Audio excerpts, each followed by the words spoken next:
Well, Wasim, here we are at Lord's with the cover just sort of winding down behind you. But who would your early heroes have been as a cricketer? There are quite a few, but definitely the people who inspired me, the cricketer who I started my cricket because of him, because of watching him all the time, was definitely Imran Khan. I remember him when I was in class 4 and watching those guys playing, and I went to the stadium, took the autographs. I mean, obviously, Javed Miandad was there, Zahir Abbas was there at the time. So these are people I knew because of being Pakistani. Obviously, Viv Richards was a big name at the time, I mean, when I was young.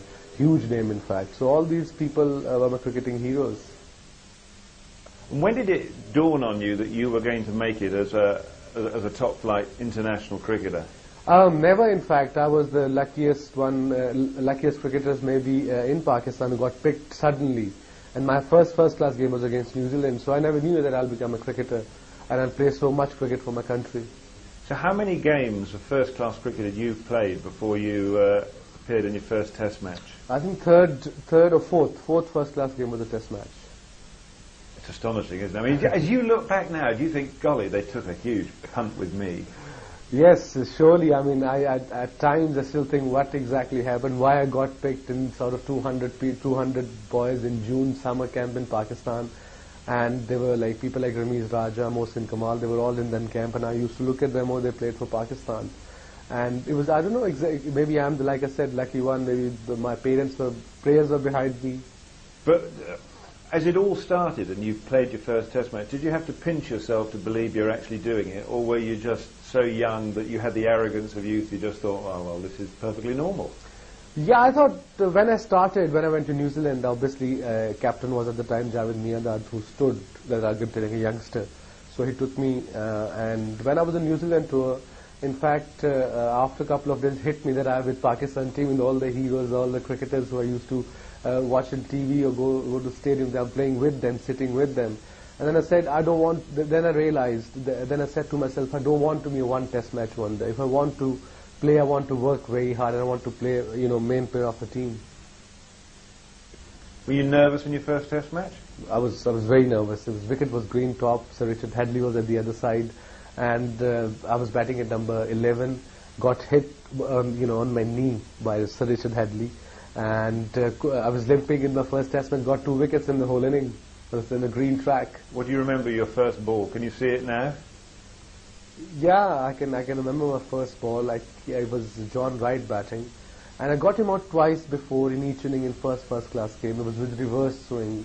Now I knew, obviously afterwards, in swinging balls, and in that Test match ball wasn't coming into you, and I was thinking what is happening, because not knowing the ball is new, but eventually gradually I learned. Now Imran was, as you say, the captain who sort of, I suppose, oversaw your education the most. Was he a huge help to you? Yeah, I think he was a huge help to me and to all the youngsters at the time with the team. He was sort of a guy, if he thought at the time that this player will do well for Pakistan, and he works hard, he definitely backed him up on and off the field for everyone. What was Imran like as a captain? Was he inspirational? Did he lead through example? What was it about him?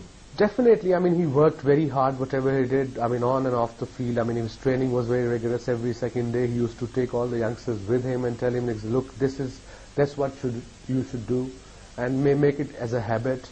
And he was a hard-working guy in general, and very positive guy in life. Obviously, you sort of really sprung to world attention when you teamed up with Waqar Younis. Were you aware at the time, as the pair of you started out decimating world batsmen all over the shop, quite what the pair of you had? Yeah, the minute Waqar came into the side, I knew that we're going to play long cricket. We're going to have a long partnership between us, and we're going to get a lot of wickets, because he was very hungry at the time when he came. I mean, obviously he was very fast, but he was very hungry sort of guy who wants to do really, really well.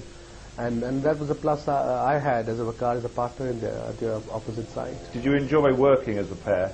Yeah, we did. I mean, whatever it came in press, surely we've been through our differences. Yeah, that's fair enough. But we never used to get jealous of that if he's getting more wickets than me. We used to help each other, and we used to sort of still we used to, if somebody's batting at number 9 or 10, I tell him bowling swing or Yorker, or outswing or whatever, and then he does the same thing with me. Well, I suppose Imran's crowning glory on the world stage, which you were a key part of, was the 1992 World Cup. That was an extraordinary campaign, wasn't it? That was. I mean, I remember that clearly.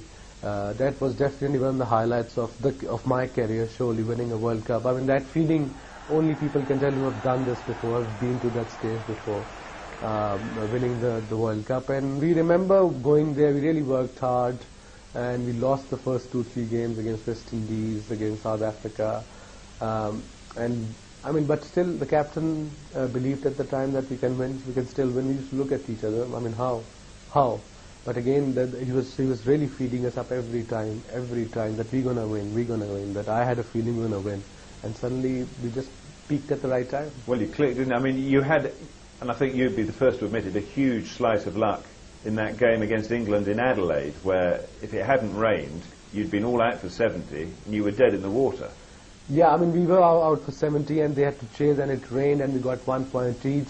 And then at one game, West Indies, Australia were playing. We needed Australia to win, to West Indies to go out of the semi-finals, and that's what exactly happened.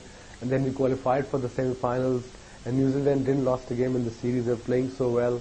And then Inzamam came and Miyadad came and rescued us in the semis. And I think it was Imran who came up with that famous phrase, he told you all to fight like cornered tigers. Yeah, that's what he had a meeting, and he said, just fight, just go out and fight, don't worry about losing, just go out, play your game and be sensible about it, and let's do it. And we were like full of confidence in the finals. We were booming of confidence. And what about the final itself? Because initially you batted first. Things didn't go that well, did they? Because I think after 20 overs you were still sort of 50 for 2. Yeah, something like that. And imagine positiveness of Imran at the time. Any captain, I mean, any captain as an all-rounder captain wouldn't go at number 3 in the World Cup final to sort of, if he says, if he would have got out, what would have happened? The people would have had so much go at him. But he went at number 3, blocked everything for 20 overs, and got in the end 80 odd, and we got 240. We got to 249. And once you got those runs, you knew you'd won it, did you? Not really. We weren't that confident, but we knew that we got 249 and we have a fair enough chance. And at the time, we were like, everybody was full of confidence and knowing that maybe it's our destiny. And then I think I'm right in saying that you came back for a second spell and just knocked out, was it Alan Lamb and Chris Lewis first ball? Those 2 deliveries, just outstanding. Yeah, at the time yes, looks like it is part of us from last 15 years since I've been playing. What's the biggest disappointment in your career? Would it be all the match fixing stuff, which again has embroiled you a bit? Yeah, but I'm not bothered about that, because knowing that I haven't done anything wrong, all the inquiries, everything they've really been through. I mean, they really checked me inside out, or whatever you can name it. So I'm satisfied. But the disappointment is not, I mean, that is one of the more disappointing cricketing, you can say, disappointment I have was the World Cup final in '99. Well, let's talk about sort of the great positive things. Which would be the best ever bowling performance? Which, if you call it a day now, would you be able to shut your eyes in the bath and say, now that was the business? I think the series I really enjoyed was '89, when I played my county in 1988. I played for Lancashire and got my first class 100 and hat-trick, and then went to Australia with Pakistan, 1989, and they were doing well at the time. Melbourne Test I got 11 wickets, and MCG, although we lost the game, but that was the peak. That's where I learned how to bowl, what bowling is all about. And what's the best ball you've ever bowled? Can you see it now? What's the wicket which just still sort of gives you a bit of the odd goosebump? I think it definitely was an Alan Lamb delivery in the World Cup. That one. Yeah. Big in-swinger. Outswinger. Chris Lewis was the in one, Alan Lamb was the away swinger. I think it did both, the one that did Alan Lamb, didn't it? Yeah. But that was the delivery. It was the right time, the perfect situation. And it just sparked off massive celebrations. Yeah, I mean, the whole cricketing era has changed in Pakistan. Everything was changed after the World Cup, '92.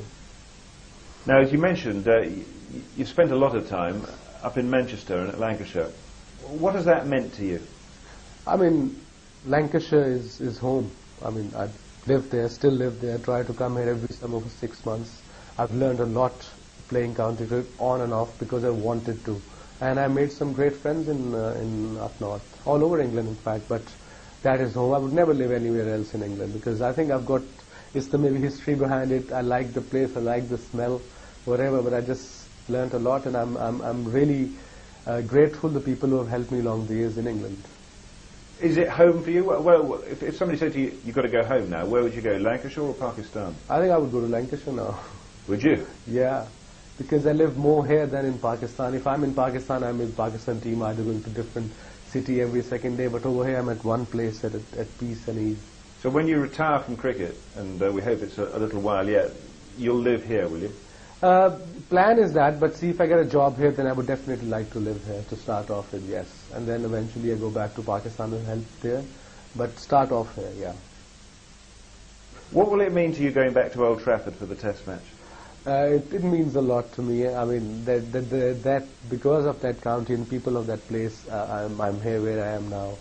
And I think it's something special for me to go back and play a Test match. Last Test match in England at Old Trafford, the ground I lived there for 12, 13 years with on and off, sadness, happiness, everything. Is it your favourite ground in the world? Yes, it is. I mean, the favourite dressing room, you could say, in the world, surely. You'd be in the wrong one in the Test match, won't you? Yeah, I'll be in the wrong one, yeah, downstairs. I'll be staying up every time.